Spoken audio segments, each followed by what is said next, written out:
Hi, my name is Jim Gilleran, and I'm a dance and exercise teacher in Hendersonville.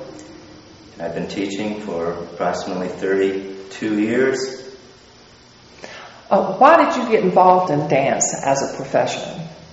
Well, it started out as just an opportunity to learn how to dance, and I answered an ad in the newspaper that was looking for dance teachers will train, no experience necessary. And I thought this would be a nice way to get along socially by learning how to dance. And once I did it, and I went through the program, I decided that I don't think I wanted to do that for profession, and I went back to college and ended up going back into business. And after a couple years in business, my lung collapsed. And when that happened, I kind of realized that maybe the pressure of business was too much for me. So I decided that maybe I do want to dance. And I always wanted to teach or help people. My undergraduate degree was in sociology. My master's degree was in sociology with a specialty in gerontology. And I decided to do some other graduate work in dance therapy. So I did a year of dance therapy and psychotherapy so that I would learn how to work with patients in the hospital settings, as well as doing the ballroom dancing. And as my profession progressed, I got more into learning how to teach other forms of dance, pantomime, tap dancing, folk dancing. And I thought if I was going to do this for a profession, I wanted to have a real well-rounded education. And I knew I could teach, and that was the most important thing. And I got that in college because initially I trained as a teacher. So I felt that I had all the qualities to teach, and I just needed something to teach. And all these different points, different things in dance, pantomime, tap dancing, ballroom, folk, I was able to do. Right. Is dancing an innate ability that someone is just born with a natural gift, they just have an instinct for it, or can anybody learn to be a good dancer? I pretty much think anybody can learn how to be a good dancer. I don't think I was a natural dancer. When I grew up, I played sports all the time and never really got involved in dancing until I was in my 20s.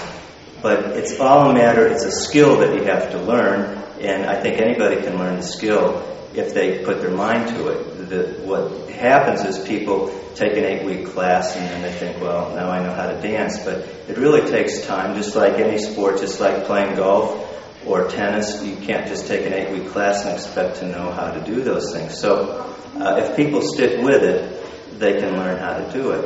And it's been proven in my profession because I've taught people with cerebral palsy, I've taught people that are blind, I've taught people that are deaf how to dance. Just recently I taught a woman who was diagnosed with cancer of the esophagus, and I started teaching her, and then she broke her hip, and she recovered from that, came back, and even after she had some radiation treatment, she came back at 75 pounds. She decided she really wants to learn how to dance, and she accomplished her goal, which was to dance for a Christmas party at the community that she lives. So at 79, 80 years old, she was able to do something like that. So if people are really motivated, they can learn how to dance. You know, the popularity of shows like Dancing with the Stars has really seemed to give dancing a broader playing field, if you will, in recent years. It seems to have made dancing, especially ballroom dancing, have a comeback. Why do you think that is? You know, people have been asking me that question for 30 years. It's always good for the profession. I've always been on a steady keel and able to raise a family teaching dance as a profession. But it always has its little peaks and valleys. And it's always because a movie comes out. You know, back in the 70s it was Saturday Night Fever. And so everybody wanted to learn how to disco dance, and that helped the business a lot. In the 80s, it was country western was real popular for a while in the early 80s. In the 90s, it was swing and salsa.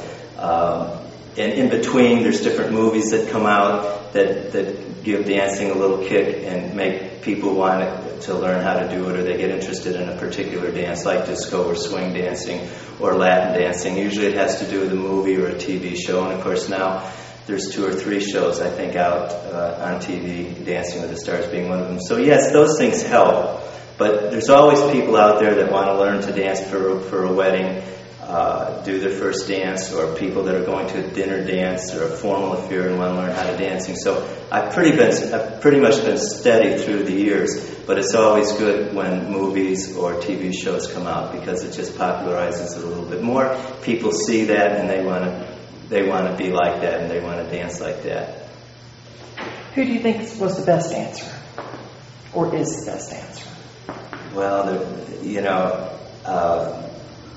doing the ballroom and tap and pantomime, I guess I have my favorites in all 3 of those skills because those are the 3 things that I do the most of. And when it comes to pantomime, people like Marcel Marceau and Red Skelton were my idols. In tap dancing, I liked Gregory Hines.